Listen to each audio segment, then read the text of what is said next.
What is church? What is the church? What is a church? Is there a difference? Those are the questions that we're going to answer in this short video. Number one, what is the church? Or what is the universal church? Well, the church, and the Greek word in the New Testament is ekklesia, it's a people. It is a body of people. It's not an event. It's not a venue. The church is the community of sinners for and from all time who, through the death of Jesus Christ, have been reconciled to God. I mean, simply put, the church is true Christians. Anywhere and everywhere, it is not confined by time or space. Matthew chapter 16, verse 18 says, "And I tell you, you are Peter," Jesus said, "and on this rock I will build my church, and the gates of hell shall not prevail against it." Jesus was saying, I will build the church. I will build a body of people who love me and trust me and follow me.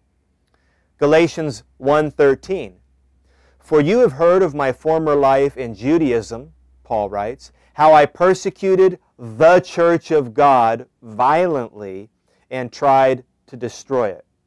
So those are two examples that are talking about the universal church. That is, anywhere and everywhere you find Christians, they are members of the universal church. Now, when the Bible speaks of church, sometimes it is referring to something different than the church.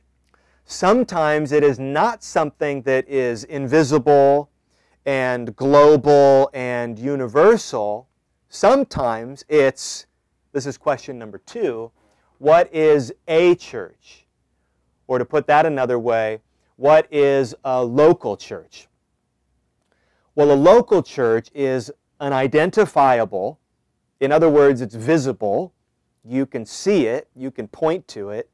It is an identifiable, organized, local expression of the universal church.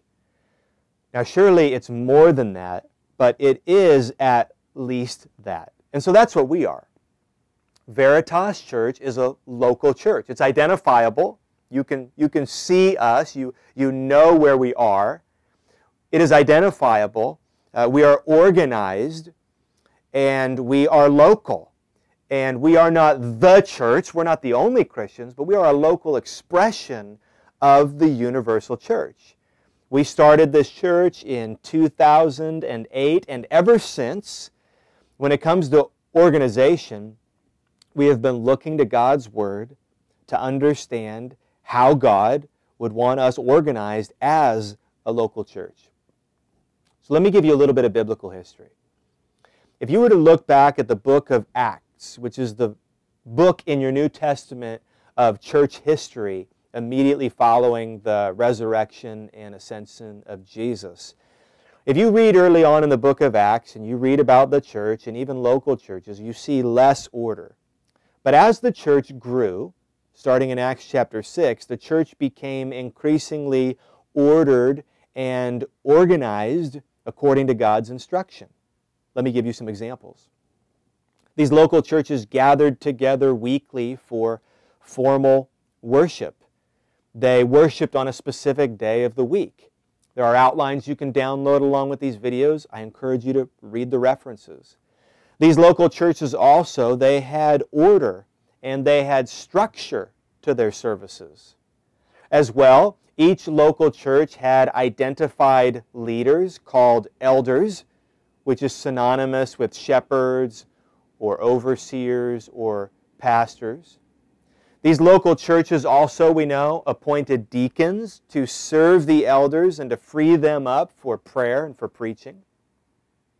We know that organized collections were taken in local churches, and then money was used to support ministry, as well as other Christians who were enduring financial hardship. And finally, the local church administered the sacrament of communion regularly and formally. And there are others. But we can see, even in the Bible, that the church was beginning, as time went on, to become more ordered and more organized. And that's what we've sought to do, is to go to God's Word and say, God, how do you want us to organize ourselves as a local church? So we would say that the local church, it is an institution. I know that's a word a lot of people don't like. Let me say what I mean by that.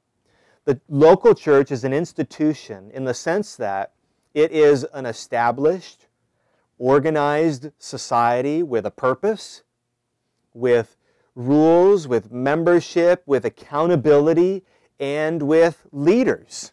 And we would call that an institution. Sadly, I think, many have rejected the idea of a church as an institution, and they prefer the idea of a church as more of an organism only, with very little organization, with no formal leadership, no buildings, no formal teaching, no scripturally derived rules, etc. And in my experience, often this departure by Christians from the church as an institution has usually been preceded by a very painful experience in a local organized church. So I would never, as I've had those same kinds of painful experiences, I would never want to discount anyone's painful experience that they've had in a local church. But I would say that the problem is not the church as an institution. The problem is sin within. The problem is that the church is made up of sinners. And we have no right to discard or put aside what God has designed for our good and the good of others and for His glory. It's a myth that the early church, even all the way back in the book of Acts, that brand new church, it is a myth that church was pure, and then over time it evolved into this present day institutional form of church. God preserves the unity of His church. God preserves the purity of His church in life and doctrine through order and organization. That is His prescription, that the church would stay pure. And so a rejection of the institutional aspects of Christ's church is a rejection of God's means of preserving unity and purity in His church. And I think today we see examples of that. Often we see that departure from the local church results in a departure from purity. So again, to summarize the thoughts in this video, a local church, which is what we are, is an identifiable, it's visible, it is an organized, and it is a local expression of the universal church.